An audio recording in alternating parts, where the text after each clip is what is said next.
I have a long-standing association with the CII. So when you talk about strong engagement, I can tell you with a degree of confidence that my engagement goes well before my friend CB arrived on the scene or elsewhere. I'm talking about a period as far back as I think 1991, when as a young diplomat, I had the privilege of dealing with a CII delegation that had gone for a G15 summit. Those were the days of one of your one of CB's predecessors and a great friend of mine, Mr. Tarun Das. I remember then subsequently I became not only a partner to the CII, but I used to tell my friends in the CII that there are several checks which need to be encashed from my side because I remember at short notice I was to organize an event in New York when I was ambassador in Brazil, and then so on and so forth. But I think the encashment of those checks I would like to see now is to see CII adopt an even stronger engagement with some of the programs of the Ministry of Housing and Urban Affairs. So when you talk about India at 75 and City Connect, etc. So I'm very happy to try and create an even more engaging ecosystem, whereby we can get captains of industry like yourselves and other members of the CII to participate more directly. I say this for a good reason. Many of our programs, which have been devised post May 2014, are anchored in cooperative federalism, but most of them, which means that the state government has a role to play, the central government has a role to play, but all of them have a very strong component of the public-private partnership. The Smart Cities mission, which you mentioned, I think has 47,000 crores as one component. There's several other components out of the total outlay of 205,000 crores. But I'm just mentioning this to you as an example. For purposes of our interaction this afternoon, I had in my own mind thought of a scheme which I will share with you, and then if we have a little time, we can interact. I can respond to questions, doubts, clarifications you might wish to see. One is that, look, as a former diplomat and as a student of history, I have always tried to make an assessment of continuity and change. Any one of us who tries to suggest that the wheel is discovered from the day I came on the scene or CB became Director General of CII, I think lives in his own world, because he has benefited from his predecessors. I have definitely benefited from my predecessors. And when we are in government, we have to be even more careful. So we can look at issues of continuity and change in whatever time frame you want. As a student of history, I would say let's look at it in a historical perspective. And if I were to look at a historical perspective, I would say, what was the urban space in 1947? What was it earlier? What was it later? Where are we going? Mr. Bajaj mentioned that by 2030, we will have 40% of India's population living in urban spaces. And that 40%, by the way, means 600 million people. So if you look at the map of the world, you have to put together a lot of countries and put a line around them, but that will barely come to 600 million. Because if you remove China and you remove India, two large countries, I mean, the other countries, even many of the normal industrial democracies are what, 50 million plus. Some of them are even smaller, some slightly larger. Even the United States is. So let me say, historically, I'll just conclude the historical part very quickly, then I'll come to the contemporary phase. Look, before the advent of our interaction with the British, as you see, I'm not using words like colonialism, imperialism, I'm straying away from all that. I am coming on to one simple fact, which is documented a Cambridge historian, Angus Maddison, I think, has written about it in detail. We were contributing to something like 22, 23% of the global GDP in the 1700s. Take 190 years of British interaction, and we were down to what, 2% or so?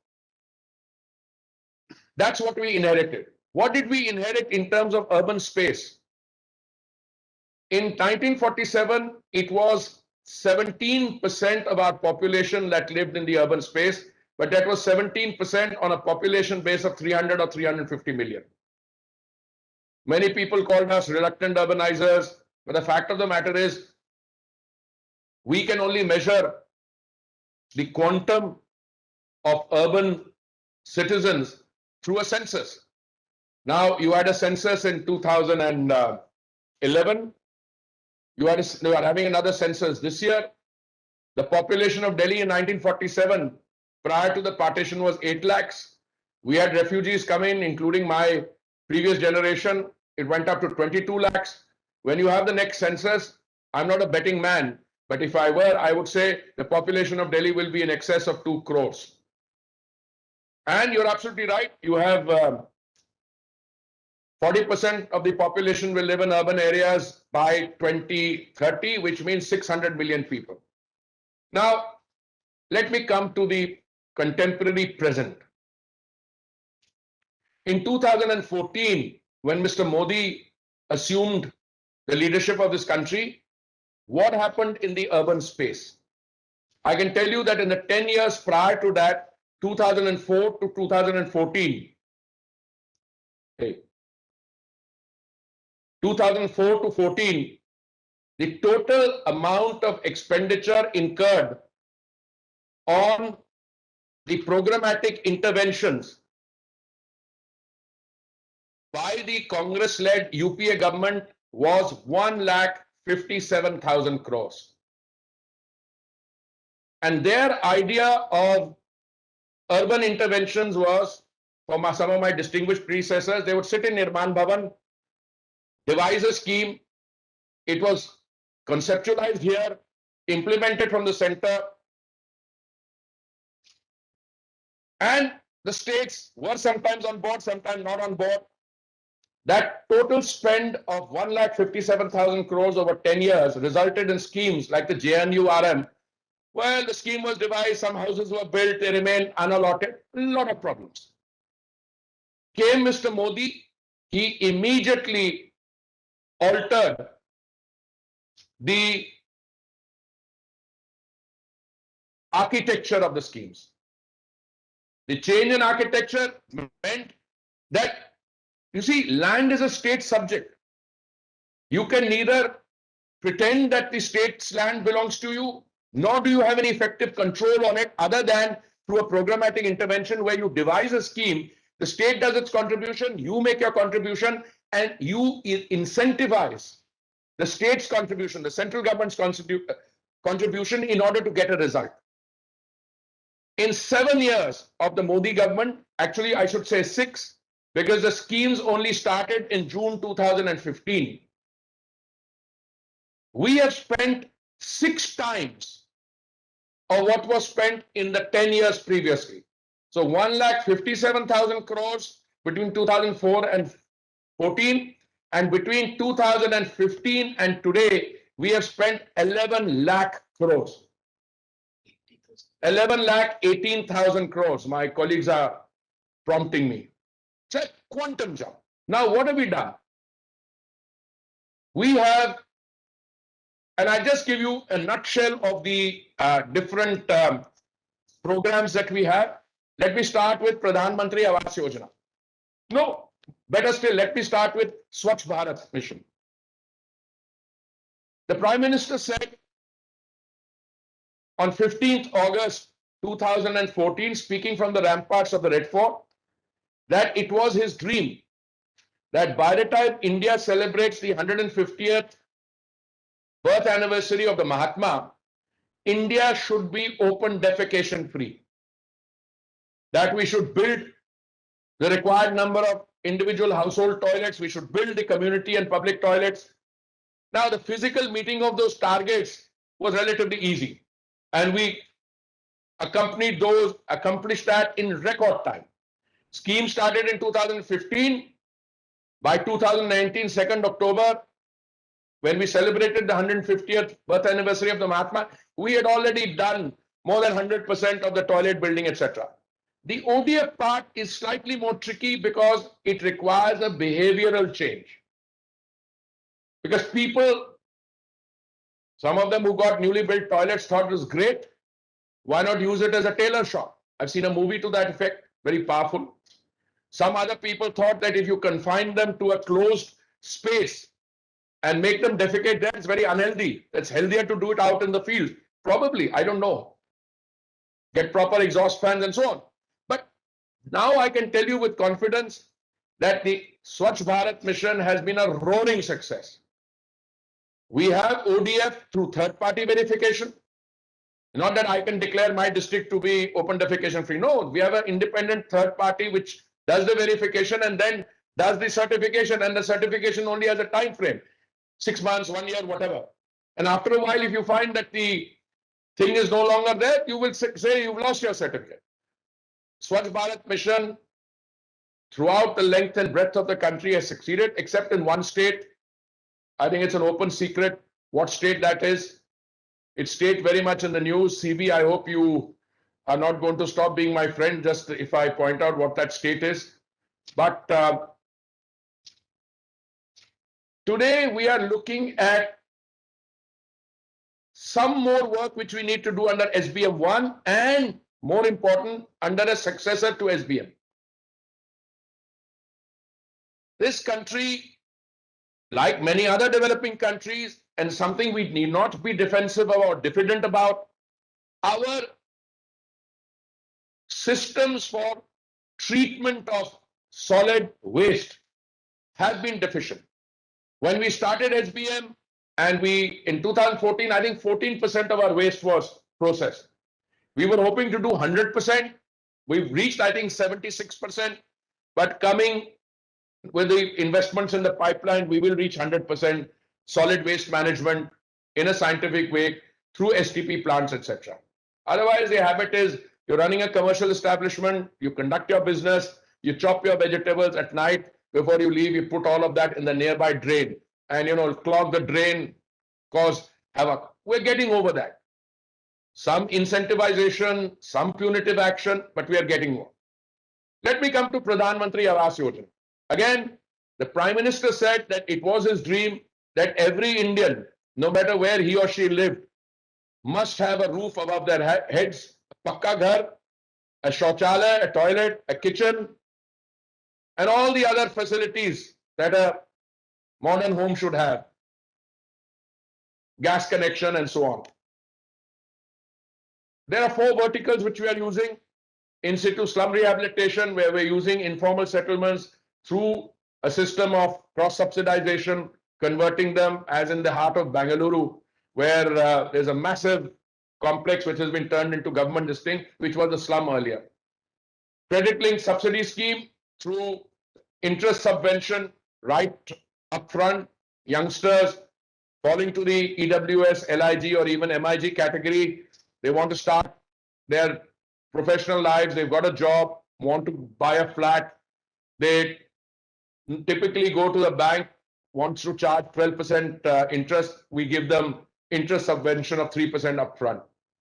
Beneficiary-led construction, if you have a traditional home, you can get some money from the state to do it up. The most well-known of this is affordable housing in partnership. State government provides some land, central government gives a little bit of money, 1.5 lakhs typically, state governments give some money, 1.5 more, some state governments more. The demand assessment we had was that we needed to build 1 crore such units to meet that target. We subsequently revised that when state sent in further demands, and the demand assessment was 1 crore 13 lakhs, 12 lakhs. I'm very happy to inform you, good 6 months to go for the completion of the scheme, or 7 months. We've already saturated it. We have already sanctioned 1 crore 13 lakhs. 52 or 53 lakh beneficiaries have already moved into their new dwellings, and about 82 or so lakh units are under construction at a pretty advanced stage. But we didn't stop there. We decided that we were going to use the latest of technologies. The Prime Minister was very keen. We did a design and technology competition, which was 1 year was declared as technology year last year. And 54 of the world's leading technologies came, 6 were selected, and 6 lighthouse projects are currently under implementation in 6 different cities of the country, and they're doing phenomenally well. At least 5 of them are. One started a bit late, which means in each case, using the latest technology globally available from different sources, we will be building 1,000 residential units in less than 1 year. Now, that is the transformational change. That is what I think Atmanirbharta is all about.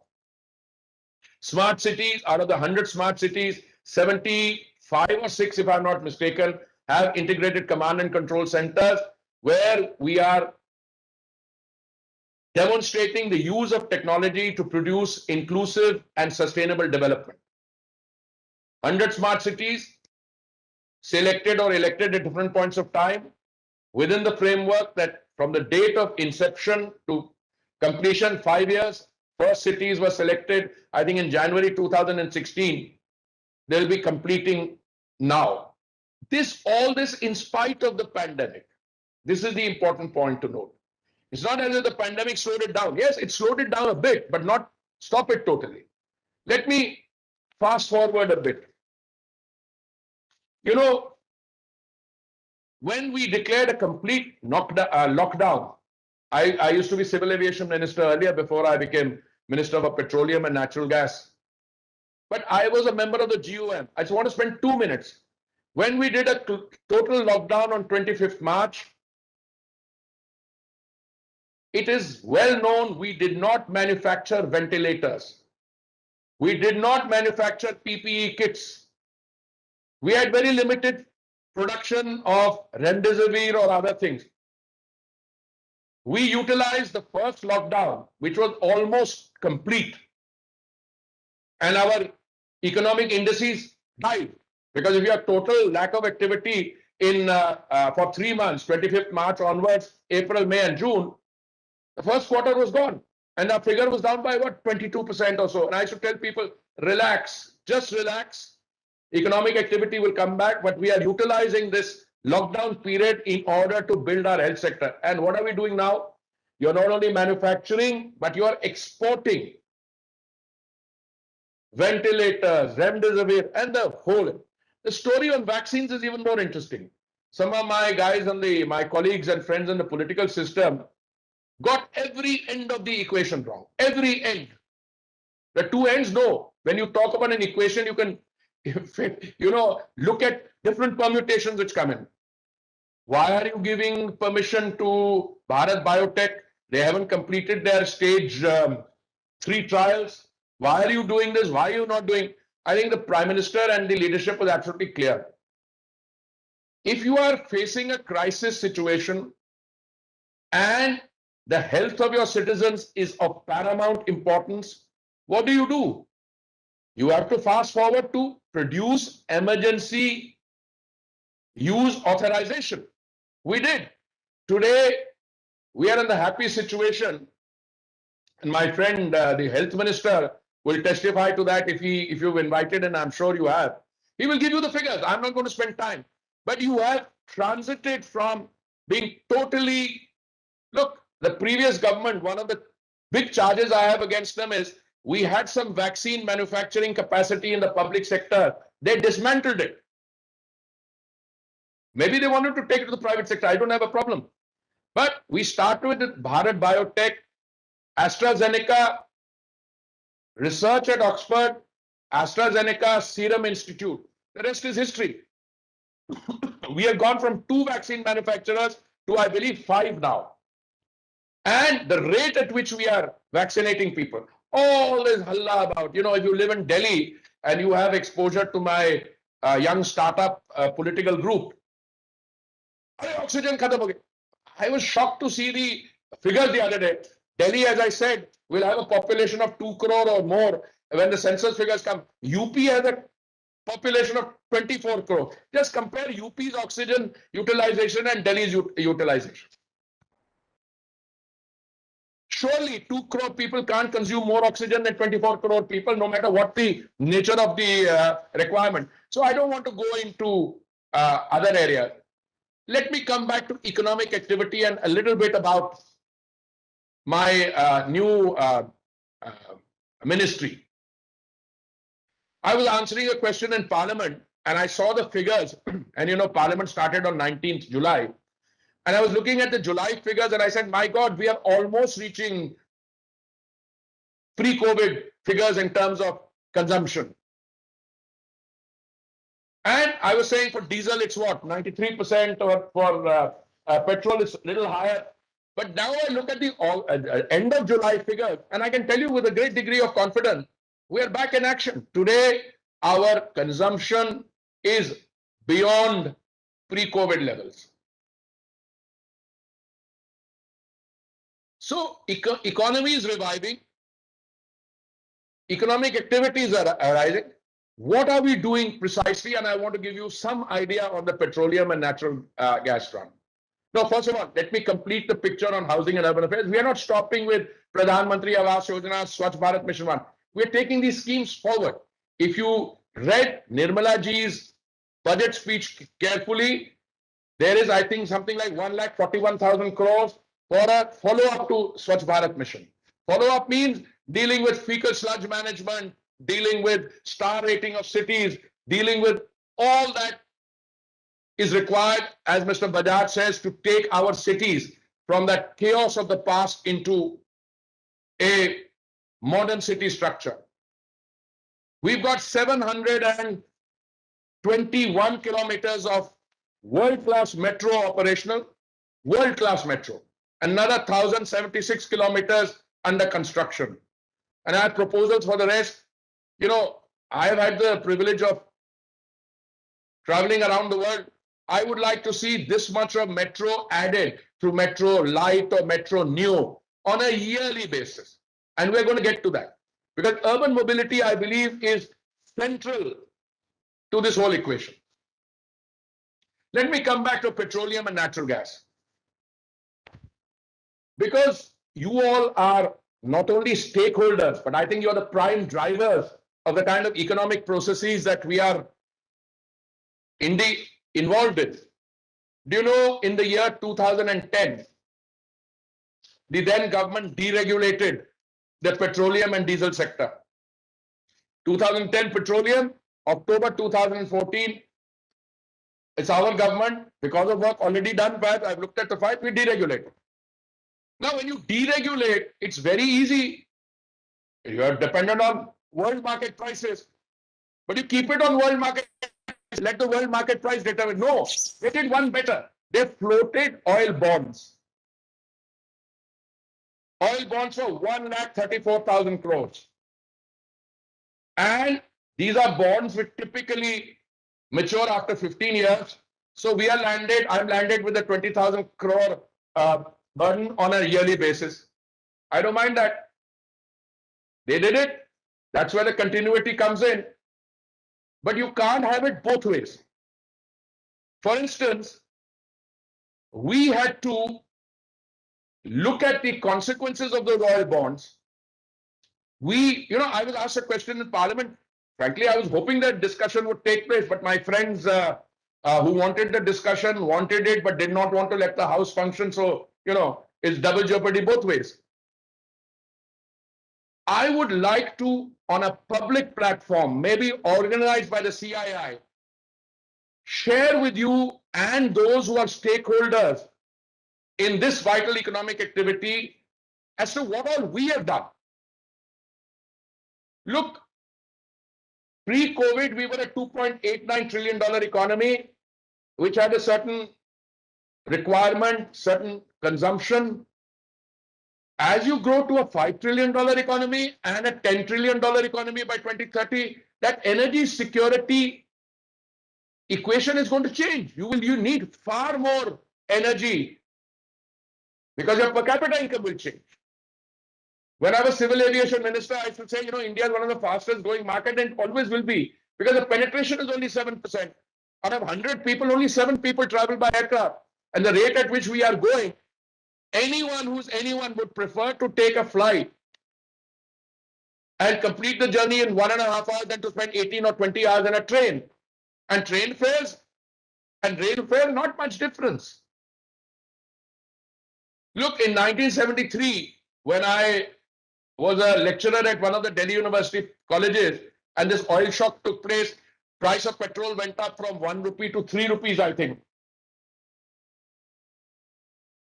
It was a big shock. I mean, if you earn 400 rupees is what I did at that point of time, it was very important that the cost of a liter of petrol was 3 rupees. But I've analyzed it for the next years, for every 7-year segment. And I can tell you with confidence that the price rise in the Modi 7 years has been appreciably less than any of the other 7-year periods prior to that. Now, when I became a minister, I started looking at world prices, prices in America, prices, Asian premium. One of the things that struck me was very, very interesting. And it was that in April of 2020, the price per barrel of oil was $19.78 or something like that.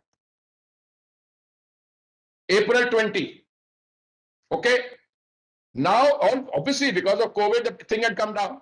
Now, in July, before I became a minister, it was a little higher than $70. $75 a barrel. My young colleagues are prompting me, correct. Now, I mean, after I'd been a minister, I don't know whether it had nothing to do with me because we are importing 85% of our requirement. It has come down. From 75, it's come down to 70 or slightly below that. Maybe a new minister's luck or whatever. But throughout this period, when the price went up from April 20 to now, we didn't increase the excise duty, which was 32 rupees a litre. We kept it steady. And during that period, we supplied, as part of the Pradhan Mantri Jan Yojana, 80 crore people were supplied free. Pradhan Mantri Garib Kalyan Yojana, 80 crore people were supplied free food for 1 year. When we came to vaccines, we started off with a formula, initially 50, 25, 25, but the state government first said, no, why are you centralizing? Let us do it. They floated tenders on the world market, got no response, said, now you do it. They did flip-flops. Today, 75% of the vaccines are being procured by the central government and supplied to those who need it. Even out of the remaining 25%, the central government has a role to play. All I'm saying is, but look at what some of my state governments, which are not BJP governments, and even some BJP government, they charge a percentage of by way of VAT. So if the global price goes up, let's say it goes up from $70 to $80, and they're charging, say, 39%, their share of the VAT will also go up. So it's a very interesting situation. Here are people making noise on price rise without even trying to explain what they have done in order to keep the rise within limits. The central government, I'm telling you, we did not raise it after April 20. Now, some of the smart guys will tell us, but earlier you could have lowered it. Wait a minute. All the things that we are discussing today, at the end of the day, require, unless you are doing irresponsible economic management, you require resources. You must productively spend those resources. You must encourage your stakeholders. I want to just conclude because I suspect I've already overstepped my thing by quite a bit. We had, now coming back to some of the few steps I would want to flag. CB, we had 14 crore gas connections in 2014 when we formed the government.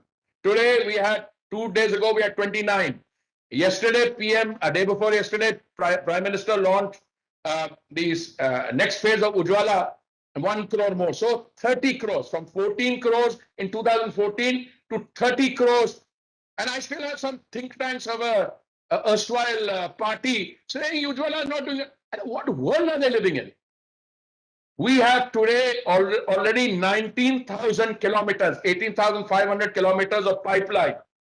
We are going to raise it to 32,000 kilometers of gas pipeline, covering the length and breadth of the country, including areas which were hitherto not covered, J&K. When I was ambassador to Brazil, and I was a great advocate of using biofuels and ethanol, advocacy kar ke thak gaye.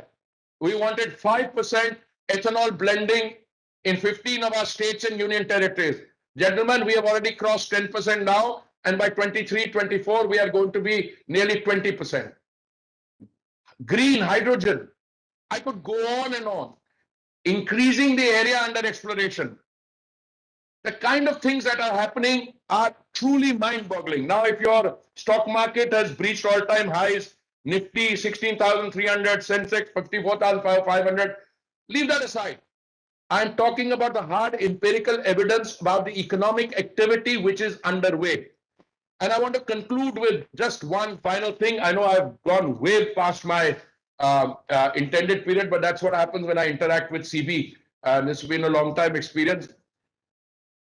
Some people did themselves great disservice when they said that Atmanirbharta was part of a new economic philosophy which was going to be inward looking, that we were turning our backs to the world.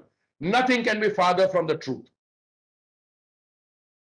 I think the Prime Minister has been absolutely clear from day go that Atmanirbharta is designed to make India an even more responsible member of the international community, to assume obligations internationally which our new economic strength can give us, whether it's the health sector, the pharma sector, or whatever.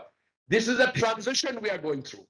And that transition became necessary because we discovered that if you were dependent on supply lines from a single source, you might find yourself in deep trouble. So this diversification, which means I'm no longer in the commerce and industry part of the government, but I can say you will see a revisiting of the FTA in order for us to participate more actively, not for us to turn our backs. And whatever is happening on the housing, urban affairs side, or petroleum and natural gas fits into that new India. And as we celebrate the 75th anniversary start, another 2 days from now, all I can say is that you guys, a lot is riding on your shoulders. I heard one of my colleagues who's now the, I think, Economic Affairs Secretary or Revenue Secretary, I don't know which one, telling us, tell us, what do you want us to do? As far as I'm concerned, you tell me, housing, urban affairs, you have ideas, come and sit with me, including on energy issue. We don't have an energy ministry, we have a power, coal, petroleum and natural gas. But you have an open invitation to come and sit with me, give me ideas so that we can individually and collectively put our heads together and take this forward. Thank you very much. And once again, my apologies for being a little more, taking more time than I had intended to. Thank you.